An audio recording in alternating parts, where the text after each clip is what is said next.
couple years later, they're like, all right, we got to do Deadpool 2. Why not? Josh Brolin's pulling double duty as Thanos and Cable. And I think he pulls them both off very well. Yeah, he pulls them both off. They're pulling in more characters from the Deadpool comics and X-Men.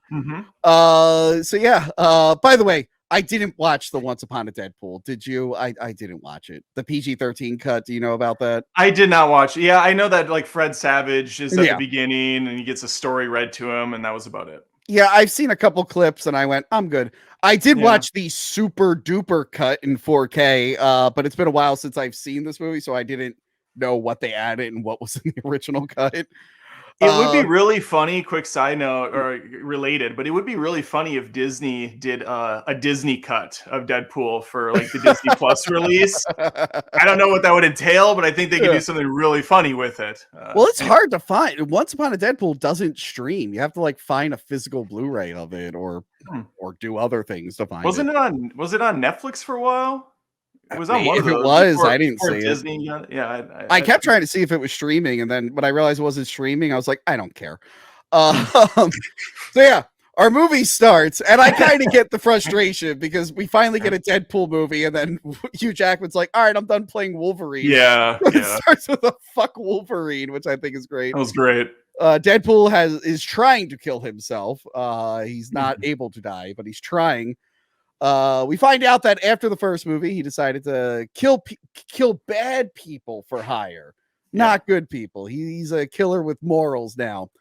And off the bat, I want to say they got one of the John Wick guys to direct this, and the action is awesome. Like it's really good. This whole katana fight scene to fucking Enya music is way better than it has any right to be. Well, I thought this was to 9 to 5 by Dolly Parton.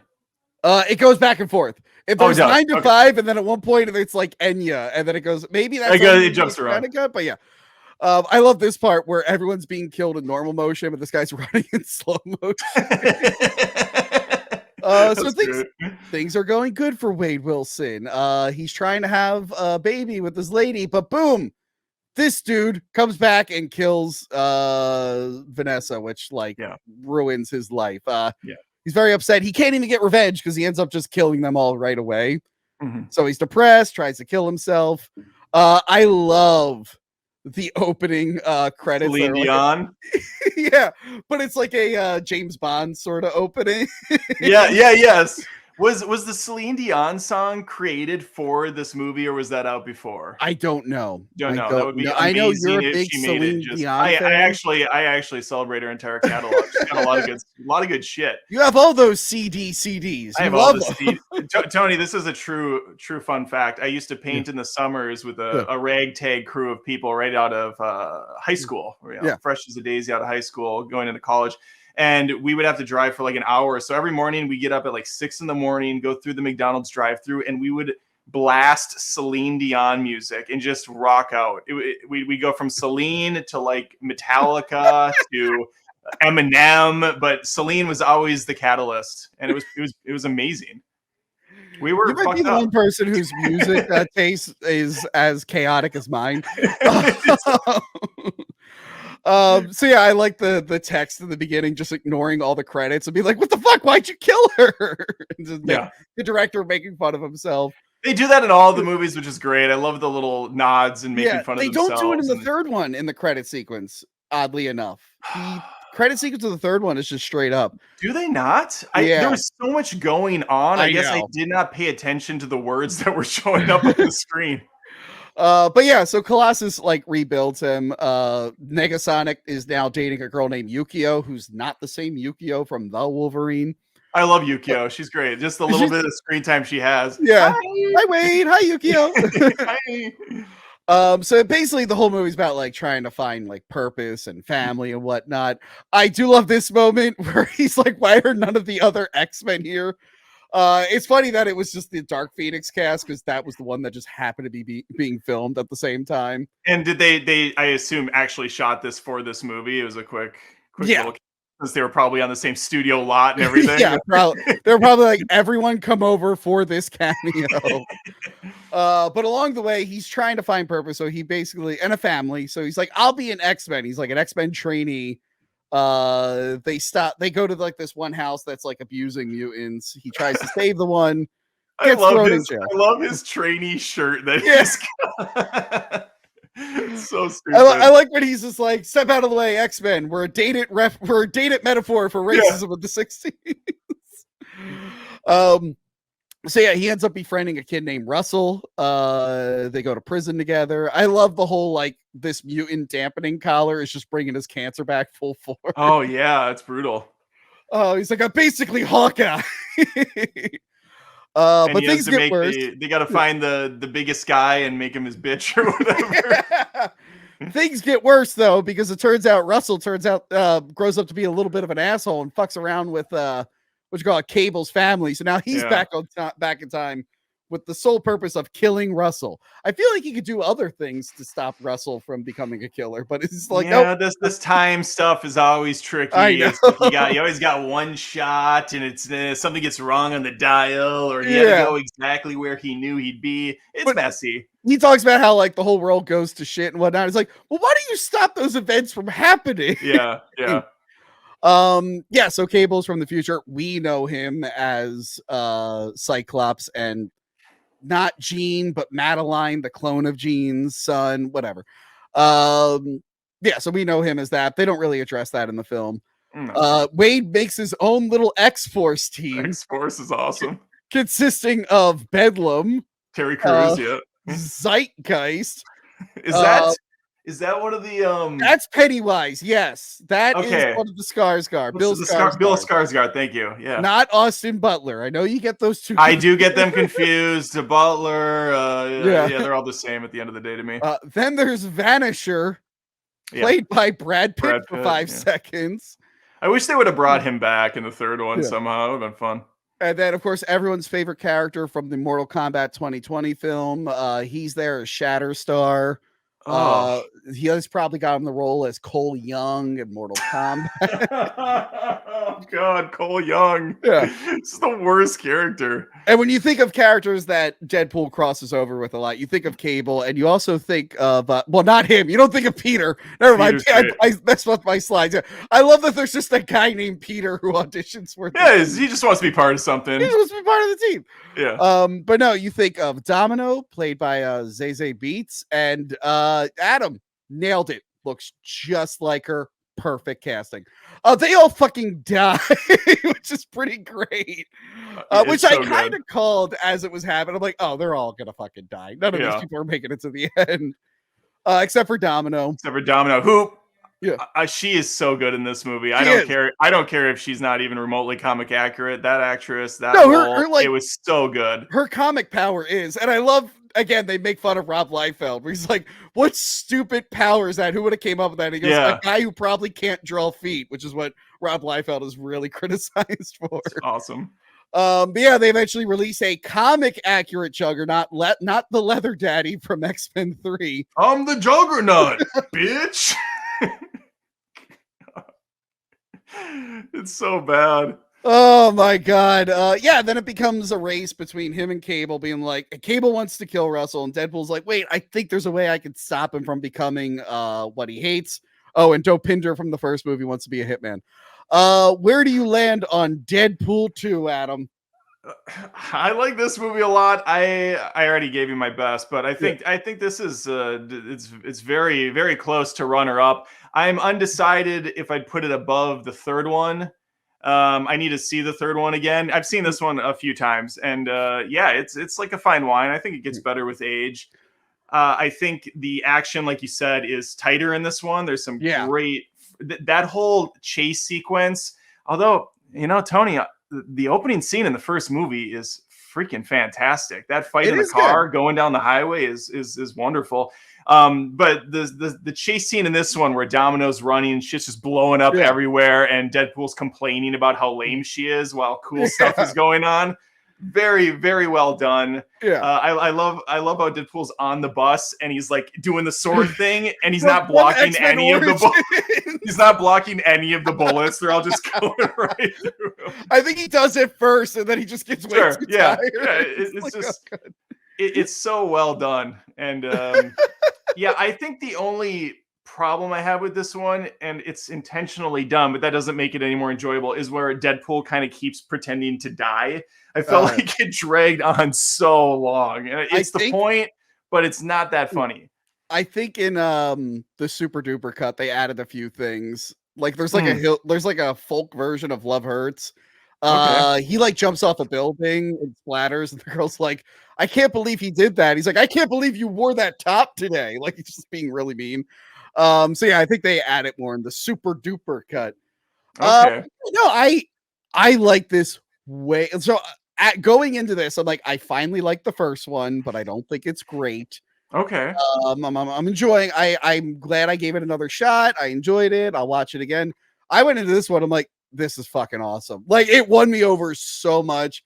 It like the jokes just land so much better than the first movie.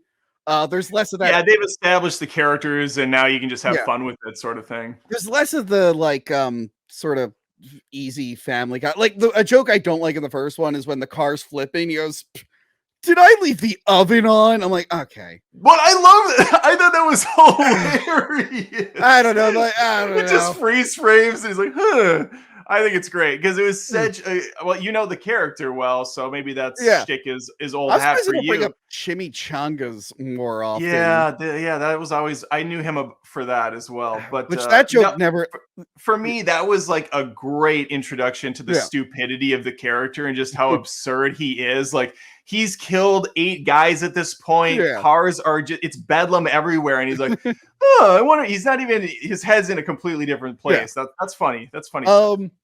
But here it worked. There was nothing like that took me out of the movie. All the jokes worked, and I like that the fourth wall breaks are basically what defines the character now. I love him like talking about how good his movie did. How it's like it was just under Passion of the Christ for like most successful R-rated movie. They're having fun with the X-Men stuff. Like, hey, he makes his own X-Men team, which I thought was funny. Everything just lands, and I know we're not supposed to like him, but Weasel, played by TJ Miller. Yeah, he's great in these. His comedy works perfectly in this type of. I know he's a weirdo in real life. Yeah, but they're all weirdos in real life. I love that he just gets kidnapped and sells them all out. Like he tells them the entire. Yeah, that's great. He's like, "And warning, there is a wind advisory in effect." And then later on, he comes back. He's like, "I just want you to know, I told him everything." So good. And this is the one where he gets cut in half. And he grows the. He's got the baby feet. Yeah, it's the hand in the first one, the baby feet in this one. Yeah, that's right. That's right. It was the hand in the first. Yeah, because he cuts it off while he's getting dragged away. Yeah, I do love when Domino comes in. She's like, "Oh my god, I've never seen you without your mask on before." Like she's horrified by it. No, everybody gets like 3 cracks at his appearance. I do think the final act of this one just overall feels a little tame in comparison to the first one, and that's maybe why I pushed it a little higher. Because the final battle at the school, you have the Colossus Juggernaut fight, which isn't great, I don't think, and him getting defeated by getting the cable shoved up his ass in the pool. It was like that was funny because Juggernaut kept mentioning wanting to shove things up asses. Yeah, so he kept bringing it up. Which on my second watch, I'm like, I didn't realize how much ass stuff he kept talking about. And so I'm like, oh, it kind of makes sense now. The foreshadow, the ass shadow. Yes, you're right that neither of them, like Ajax wasn't that cool of a villain. I didn't really care about Angel Dust, whatever her name was in the first one. And in this one, there really isn't like a clear villain. Like Cable's kind of the villain, but it's actually the school guy, but Juggernaut kind of overshadows all of them. But he's not the primary antagonist. Not that there really needs to be one, but no, I enjoy. Like you said, the action might not be great in the end, but like a lot of the stuff that's happening with like the time travel, I love his death scene, how he just refuses to die. Yeah, it was too much for me. Like, no, okay. I liked it. It was just enough. The carry-on joke, when they do that, it's hit and miss. I think it worked perfectly in Team America World Police, where he's throwing up on the ground. That was the one that. Oh no, Tony! I don't want to freak you out too much, but you've frozen a couple times. It's all right. It's okay. We're good though. I think so. We'll keep pushing past it. I didn't freeze on my end. I'm not getting the internet signal. As long as you're not getting that internet death ray showing up. I'm not a robot. Okay. I'm not. I'm not seeing anything in the comments. Okay. Swear to God, I did 2 test streams to make sure this wasn't an issue. I'm gonna blame you. I'm gonna say that that's on your end. It's very possible. But yeah, so I liked Cable like going back and like changing the events a little bit. I again with Domino's stupid, dumb, lucky power. I love when they're like, there's a combination of the things. She's like, try 7, and it just works. No, the one thing I loved was that there's like a guy named like Black Eddie or something who's clearly a white guy, and like Cable kills him. And then, like, throughout the rest of the movie, Deadpool just thinks he calls him racist. He just calls him racist the whole time. That's right. And I love as he's dying, he's like, I hope one day you could judge a person based on the content of their character. And it's like, he's not racist. So funny. That was great. And then they had the one joke about the dude that looked like Jared Kushner, which was really funny. Oh, yeah. I just thought to myself, so did they like do a casting call for a guy that looks like Jared Kushner so they could do that joke? Or did it just lead to that at some point? And the violence is like really graphic, but also very convenient. Like when Deadpool falls and he doesn't have his healing power, and his back just breaks on the table. Like that's hard to look at. Yeah. I like when Domino is fighting that one guy and he falls on the bed and the cabinet comes and just rips his head off. Just everything works. Here's a nerdy comic question for you. Logan feels everything. He makes that very clear in all the movies. He feels all the pain. Does Wade not feel anything when he gets killed, or is it just he laughs it off so much that I think he just laughs it off. All right. Yeah, okay. I think it just especially in the third one, it's like, dear God, this guy's getting absolutely destroyed here. Why is he not in any sort of pain at all? Yeah. Also, I do like that he had to tape himself together. He had to tape his suit together.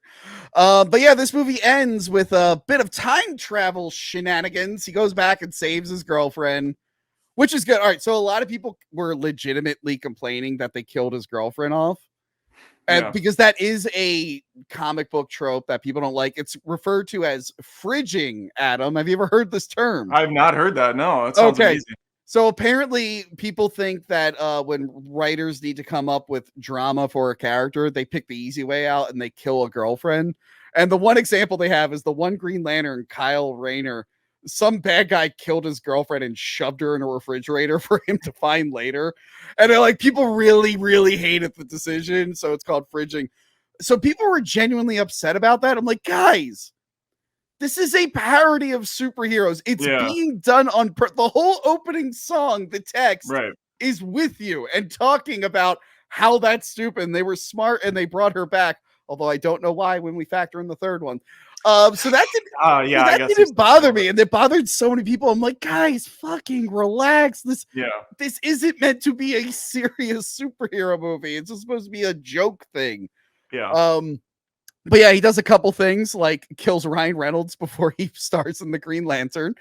And then he kills baby Hitler. That was nice. That was a nice touch. Yeah. Again, people always say, like, you could just move him. We don't have to actually do that, but not Deadpool.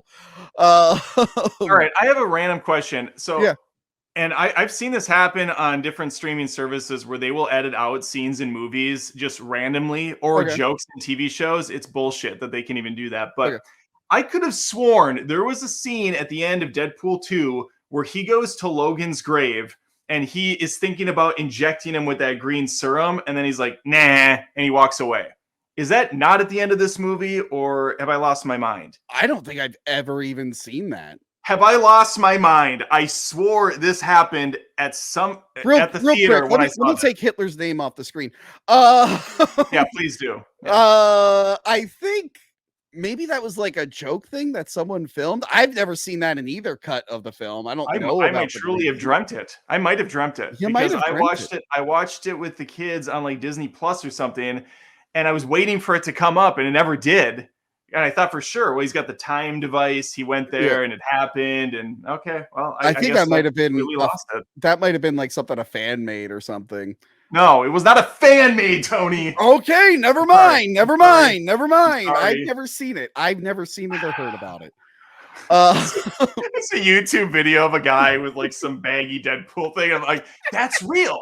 That was in the theater. I saw that. But yeah, the ending is fun because my whole thing with the end of Deadpool 2, I'm like, you know what? This kind of justifies every plot hole and continuity issue in the X-Men series. Now you can just blame everything on Deadpool having too much fun with time travel. It's like, oh, why did Bolivar Trask? Why was he a older black guy in X-Men 3 and then he's Peter Dinklage in Days of Future Past? You're like, oh, Deadpool went back in time and caused the butterfly effect. Changed it. Yeah. Yeah. Why are there like multiples of the same? There's a Caliban in X-Men Apocalypse and Logan because the productions didn't talk to each other and they didn't know what mutants were being used. Now you just blame that on Deadpool. And also at the time, it didn't really matter. You didn't think about it because it was silly. But in the third one, it's apparently established that this device not only travels through time, but also through universes, because that's why he's able to assassinate a different version of himself and all that stuff. It all kind of ended up working out maybe better than they even anticipated. Yeah. But then okay. No, I agree with you. That's great, Adam. Shut up. That's all I got to say about Deadpool 2. I really, really love this film. And now that brings us to Deadpool. DP3.